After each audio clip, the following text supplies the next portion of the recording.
What's good, y'all? Welcome back to Live Fam. Gang. Now today, bro, we got a channel. It's called Shawn Grows, man. Now you guys mentioned this in the comments. Shout out Shawn Grows. Make sure you guys go subscribe to him right now. Basically, if you guys cannot tell by the titles already, he's gonna be just talking, probably educating us about certain fruits and just different foods in general. But it looks like it consists of a lot of fruits, maybe some vegetables and stuff like that. So I'm really excited to learn about this, and obviously, I always love supporting your brother. It's actually the last day of Black History Month, so happy Black History Month, bro. It was a great month. It's always a month. It's always a month though, you know what I'm saying? We always doing good. That's a fact, bro. Hey, that's a fact. We all doing good, but you know what I'm saying? History try to depict brothers and sisters to be lower than other humans, and it's not right, man. It's not right. It's not in God's vision or nothing like that. So yeah, we're gonna check this guy out, bro. So without further ado, make sure to grab your popcorn and let's see why avocado shouldn't exist. One of the world's most eaten crops that shouldn't exist is the avocado. I can't get over the fact that he's sweating, bro. Did the avocado make you sweat this much, my boy? You could calm down. One of the world's most eaten crops that shouldn't exist is the avocado. Oh, you just bit into it like that, like an apple? Yeah, I like avocado, not this much. Skin is actually really good for you. Every creature that evolved to eat avocados is actually all extinct. They adapted to be eaten by animals that no longer roam this planet. The only reason they exist is because ancient humans saw those animals eating them. Back then, the Aztecs called them avocado, which literally means avocado testicle. I thought he was gonna say some cool shit, bro. Like, nigga, what you mean? So like, I'm eating testicles, bro? When the Spanish arrived, they liked the fruit, but they couldn't really say the name, so they just called it aguacate. But English speakers just called them alligator pears. It was only in the 1900s when... Of course, the English speaker is the most boring, bro. Just called them alligator pears. It was alligator only in the 1900s when growers in California didn't like the name and officially changed it to avocado, which is... pretty insane. One of the world's... Yeah, that is insane. I did not know that history behind avocados, and I also didn't know they basically weren't even supposed to exist for us, bro. According to him, they're made to for certain animals that are not even alive no more and stuff. So that's cool, bro. And I also didn't know eating the skin was healthy as well. So hey, I'm learning already. I like the short, educational, no AI, no stupid music, just sick ass. Yes, the Aztecs had a good sense of humor. They definitely did, bro. Eating avocados is what killed all the dinosaurs off. I didn't think about it like that. In Brazil, avocados grow everywhere. Nah, chat, I ain't gonna lie. I didn't like avocado or specifically guacamole when I was younger, bro. But like I always say when I mention this, like I feel like I've had a bad batch or something. Because as I grown up, bro, I love a little guacamole and stuff like that. But it just can't be too much though. You know what I'm saying? Like I'm not the type to like overflow everything. But I do like avocados, especially in soup. Oh my gosh, it's so good in some soup, bro. And yeah, I can have it in like a sandwich. I can have it in a burrito and stuff. But yeah, I mean, after a while, if you have stuff sitting, then nah, because avocado goes bad pretty fast, in my head at least. Like if it gets any type of too ripe, I'm done. Like I'm not eating that shit. I need to eat it fresh. The original banana. Most of you have never eaten the original banana, and that's because your ancestors never wanted to. Thousands of years ago, bananas were filled with a bunch of marble-sized seeds. They barely had any banana flesh, so they were almost inedible. And at some point, those bananas mutated. Instead of making normal seeds, some of them would make tiny, undeveloped seeds with more banana flesh. They were easier to eat, and they tasted better. So the ancestry farmers would only select and replant the bananas with fewer seeds. And because they were losing seeds, you had to find a new way to grow them. So they started planting these things called banana pups. Most fruits have two sets of chromosomes, one from each parent plant. Seedless bananas, though, have 3 sets of chromosomes. And that genetic imbalance makes it hard for the plant to form viable seeds, making every seedless banana basically sterile, which is pretty insane. Wow, bro. I even know about this first form of banana. Like this? I never seen this form of banana, bro. Seeds. They barely had any banana flesh. What the heck? Almost inedible, and at some point though. No, that's cool, bro. I mean, they got it turned into what it is today, because I'm not eating this first shit. I don't know what the hell this is. Look like a damn alien or something. Bro's voice benches 405. For real though, nah, you can tell, bro. I don't know, bro. Like these, they be having them sneaky builds, or what is it called, sleeper builds. This dude content is so relaxing, educational, genuine. He makes YouTube shorts healthy. No, that's a fact, bro. I love this. This is definitely like a breath of fresh air. That's why I really wanted to react to this, bro. Where real chocolate comes from me. Just look at me, dude. Straight chocolate, man. You know what I'm saying? Cacao. Sorry. Most of you have never eaten raw chocolate, and that's because if you did, you'd probably never eat chocolate again. Raw chocolate actually grows in a cacao tree. I mean, I am raw. Wait, no. Eat chocolate again. Raw chocolate actually grows in a cacao tree, and it grows inside these weird-looking pods. Each cacao pod holds about 30 to 50 beans, but it takes about 400 of those beans to make a pound of chocolate. These beans are... It takes 400 of the beans? Dang, how little are they, bro? It's about 400 of those beans to make a pound of chocolate. To just make 1 pound? These beans are really crunchy, but they're also really bitter. So to process them, they have to be dried in the sun and roasted in a hot fire. The Aztecs would mix it with chili or even cornmeal. But when cacao was brought to Europe, it was mixed with sugar, cinnamon, and even milk. And only the elites were allowed to drink it. Cacao was... Only the elites, bro? Can drink chocolate? I'm right here. They can drink chocolate all day. I'm just kidding. They probably hate me back then, actually. No. It was an Aztecs and shit. Nah, they would be accepting, I think. I don't know. Anyways, chat. Imagine like the first people that tasted chocolate for real, or like had chocolate milk, or just made hot chocolate, something like that. It must have been like some crazy shit. I just imagine just trying chocolate for the first time. Oh my gosh, that must be so good. But it probably was super, super rich because, you know, it's just pure chocolate, pure cocoa. But yeah, like if you put it in milk and stuff, I'm sure it tastes really good. But when cacao was brought to Europe, it was mixed with sugar, cinnamon, and even milk. And only the elites were allowed to drink it. Cacao was considered the food of the gods. That's why the scientific name Theobroma cacao translates to God food, oh, Brahma. Which is pretty insane. Most of you... Wait, oh, Brahma? Is that why there's Obama? Just kidding. My bad. That was stupid. Cocoa translates to God food, which is... Damn, cocoa translates to God food? Pretty insane. That is insane, bro. I love this. I love this content so much. Bro is the trusted adult. Yo, he's definitely like the coolest chaperone you can have, man. Bro sounds like a calm and reasonable person. Yo. Yeah, probably because he is, bro. I love the fact that Aztecs and Mayans literally had a chocolate god and used chocolate as currency. Hey, man, I would use it too, bro. I mean, that worked back then, to be honest. Like, who wouldn't want chocolate? Especially, like, it being a new thing and everybody wanted to try it and stuff. The poisonous spice. One of the most poisonous crops that can actually save your life is star anise. Star anise. It's one of the coolest looking spices on this planet. Both the Chinese and Japanese star anise look identical, but one flavors your food and the other is a neurotoxin. Did I eat the right one? You can't really tell. Yeah, I was gonna say a neurotoxin. So wait, is that like, what exactly is a neurotoxin? A neurotoxin is a substance either natural, like snake venoms, shellfish toxins, or synthetic pesticides, heavy metals that disrupts, damages, or destroys nerve tissue and the nervous system. Holy, that is very severe. Oh my gosh, yeah, you definitely don't want that. I mean, it kind of makes sense, neuro, you know what I'm saying? So it has to do with the nervous system. They are highly poisonous to neurons, impairing signaling. It can cause severe neurological damage or death. Yeah, that's exactly what I would think it would cause, is straight death. The other is a neurotoxin. Did I eat the right one? You can't really tell them Better hope so. Just by looking at them. That's why in 2001, star anise tea hospitalized more than 60 people. The Japanese version is so toxic that Buddhists planted over graves to keep animals from digging up the dead. I think that's the right one.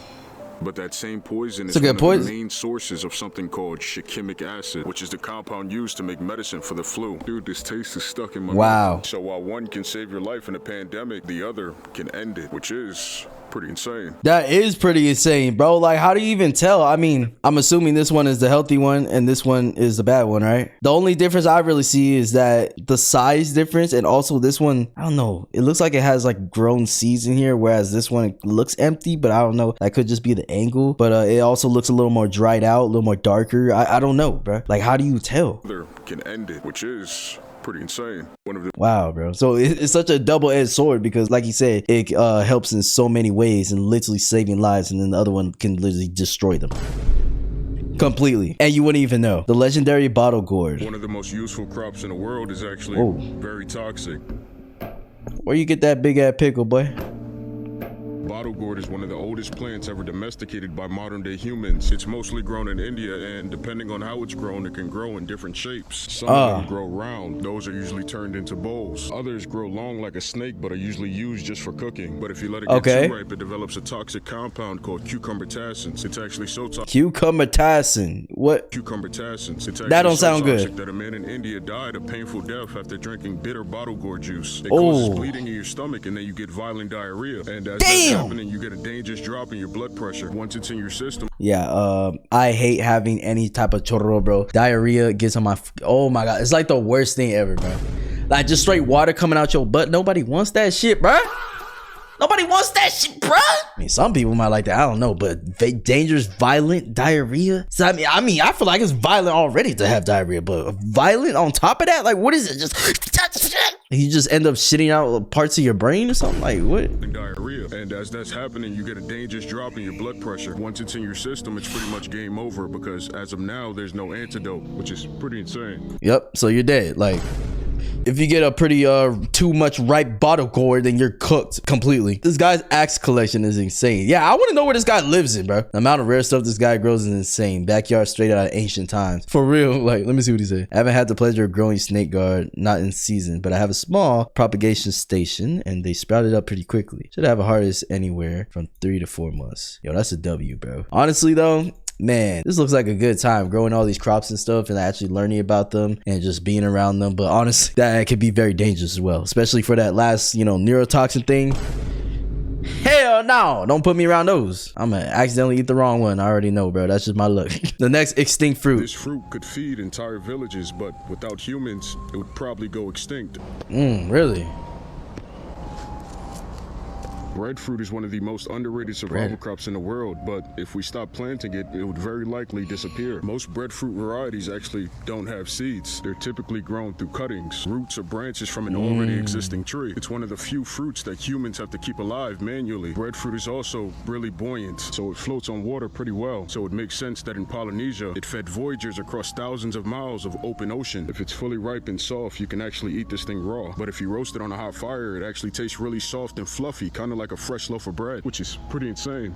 Wow, bro. I mean, I haven't really heard this before of, yeah, breadfruit. I haven't really heard of that, nor have I tried it. Definitely haven't tried it. I've never seen this in a damn store. Can you even get this at a store? I don't think so. Underrated survival crops in the world. Maybe a certain store. I just haven't seen it. But yeah, so these cannot survive without humans. I mean, you don't even really think about that, to be honest, because I feel like, you know, normal person would probably think, I mean, I know seeds just grow randomly and certain fruits are just going to be grown in certain areas and stuff, but you would still think that humans would have to keep it up for it to keep growing or whatever. So I don't know. That's like kind of a weird thought to think about. Like the breadfruit needs humans. I feel like all fruits need humans in some way, or vegetables and stuff, but maybe it just doesn't. I mean, because some can just grow from trees and stuff. You know, if someone has trees, then yeah, that's not a maintenance thing. You're just letting it grow. So yeah, wow, makes you think a little bit. Shout out to everyone trying to keep this fruit alive. No, that's a fact, bro. Wait, let me actually search up.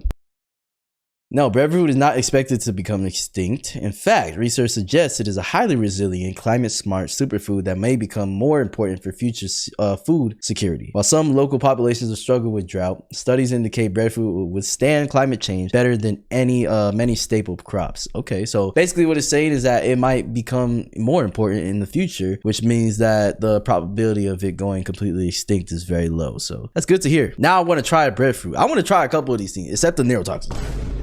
I ain't trying that shit. Hell no. The fruit that fed kings and peasants. One of the longest lasting fruits in the entire world is the winter melon. Looks like my sack. Winter melons are one of the world's largest gourds. That's because they can grow to be more than 60 to 70 pounds. This one right here weighs about 50. As they grow, they produce this white powder. 50 pounds, my nigga? Damn, that shit better taste juicy as hell. This one right here weighs about 50. As they grow, they produce this white powder. It's almost like a wax. It seals in moisture and it protects them from decaying. During the Han Dynasty, the monarchs would eat it in soups or at banquets. Yo, didn't we learn kind of about this too with some fruits? I think it was actually strawberries or blueberries and stuff. Like they have a protective coating over them for protection and stuff, and to not get eaten or attacked by certain things. And like some people see it and they think it's a wrong thing or that is bad, and you have to like shave it off or whatever, but it's actually not good for you if you shave them off, because that's what was protecting the fruit in the first place. Produce this white powder. It's almost like a wax. It seals in moisture and it protects them from decaying. During the Han Dynasty, the monarchs would eat it in soups or at banquets, and peasants across Asia would grow it as a survival crop. When it's raw, it tastes kind of like a cucumber, but if you cook it, it tastes like whatever it's being cooked with. That's because their flesh is 95% water, so they became the fruit that could feed both kings and entire villages, which is pretty insane. That is pretty insane, and that's awesome. That is absolutely awesome. I love this now. I love this gourd. It does look like my sack, but it's okay. Winter melon also slows down zombies and has splash damage. That's facts. PVZ. Born to be a pumpkin, forced to be a cucumber. This is what real YouTube content should be. Thanks so much for doing this, man. Learning lots from this. Y'all, this is facts, though. I love this guy. Not like that, though. Maybe like that. Just kidding. How papaya changes your fingerprints. I ain't gonna lie. Whenever I think about papaya now, I can't think of it the same, bro. If you know, you know. Most people don't know this, but papaya can alter your fingertips. The milky latex in unripe papaya is loaded with something called papain. It's an enzyme that breaks down proteins. That's why it's used in certain meat tenderizers. If you rub it on your hands long enough, it starts to soften the surface of your fingertips, temporarily blurring the appearance of your fingerprint ridges. Papain slices up proteins. That's why it's used in... Wait, I ain't gonna lie, bro. Temporarily blurring the appearance of your fingerprint. For how long? You don't want to give this to the wrong people, bro. You don't want to give this information, man. They're going to get rid of their fingerprints temporarily, do something, and the fingerprint's not going to be on it. But they would have to get their whole freaking hand, though. I mean, if they're going to use, you know, certain things, but they just use whatever they rubbed off, then they'll be good, I guess. Ridges. Papain slices up proteins. That's why it's used in skincare to exfoliate. Even the seeds are I've heard of that before. Wasabi in some cultures to flush out parasites. During World War II, some soldiers in the Pacific reportedly used papaya leaves to tenderize tough meats when rations were low. So they learned from the locals that they should wrap their wild game in leaves to soften their meat overnight, making it easier. Shit, I mean, I like my meat hot. Soften their meat overnight, making it easier to cook and eat when they woke up, which is insane. You forgot to say it. You forgot to say insane, bro. Yo, that is insane though. Papaya, hey, papayas be coming through. They have so many different uses for exfoliating, for killing you. Not killing you, but to get rid of your fingerprints and stuff. I wonder if there's any life lasting things that can happen, but he says temporary, so you know. Small study done in Africa with air dried papaya seeds mixed with honey, and it killed numerous intestinal parasites with one dose. Also, the leaves are used for wound care. Mother Nature is awesome. Yeah, Mother Nature is awesome, bro. It's so crazy and amazing to me how much things that are just natural remedies, bro. That's why I'm really against, you know, medicines and stuff like that, especially when it comes to health and everything, because I just believe that there's foods, like everything has a natural remedy to it. That's just what I believe, you know what I'm saying? And also just prayer and stuff, of course, you know, depending on what you believe. But just in general, I feel like there's so much natural remedies for things like the health system, especially freaking in America and shit. You know, they just trying to get us to spend so much fucking money for all these medicines that are not absolutely necessary. The saddest thing in a garden. One of the saddest things you'll ever see in a garden is a butterfly. Really? I get happy when I see butterflies. Little sensors on their feet. That's how they're able to taste everything they land on. They have sensors on their feet? I didn't know that. That's how they're able to taste everything they land on. The reason they do that is so that they can know if it's the right place to eat or lay their eggs. Most butterflies only live for about 3 to 4 weeks. So knowing where to lay their eggs is extremely important. They feed on... I also didn't know that. I mean, I never really did research on butterflies. I just love how they look, especially like, look at this one. Look at this. Look how beautiful this butterfly is, man. I don't know. I get happy when I see butterflies. It's like a good sign or something. It's them and like you know, what are those? Oh, ladybugs, them too. Flies only live for about 3 to 4 weeks. But they only live 3 to 4 weeks? God damn. That's only a month lifespan? So knowing where to lay their eggs is extremely important. They feed on nectar, but to survive, they need other minerals that they get from rotting fruits and the tears of other animals. Butterflies don't have the brain capacity to process fear like humans. They also don't have the capacity to feel happiness. But every study that I've read says that if you spend more time around them, you experience less anxiety and stress. So that means that most butterflies spend their lives giving something that they themselves will never have, which is quite poetic, but also pretty insane. Yeah, and it's kind of sad, bro. I didn't know that. I honestly thought they were like way more intellectual creatures. I mean, it's not that they're necessarily not intellectual, but they just don't have the capacity to feel emotions like that. And honestly, that explains why I say I always feel pretty happy and like jolly when they're around, because it's like literally scientifically proven that they give off, you know, certain energies or whatever it is to reduce anxiety and stress. So that actually makes sense, you know? They themselves will never have, which is quite poetic, but also pretty insane. I love butterflies though. Eating real cinnamon? One of the most eaten crops on this planet that... Bro, oh my gosh. Every time I think of cinnamon, I just think back to where everybody's doing that stupid cinnamon challenge, bro. Yo, people are literally so dumb doing it. I mean, there's a lot of challenges are dumb. I feel like nowadays there's not a lot of dumb challenges. I feel like it's just more people just doing stupid shit for the internet in terms of like for clips and shit, streams and everything. I feel like that's like the stupid thing nowadays. It's not really like, I don't know, maybe there is trends that I don't know about it. I'm just saying what I've been seeing at least. One of the what do you guys think? Crops on this planet that most of you have never had is cinnamon. Real cinnamon actually only comes from Sri Lanka. That's why it's called Ceylon cinnamon. That was the cinnamon that was traded like gold, but it had to be peeled by hand, which is why it was so expensive. So when demand exploded in Europe, traders turned to cassia, which is basically Chinese cinnamon. It was easier to process and it cost much less.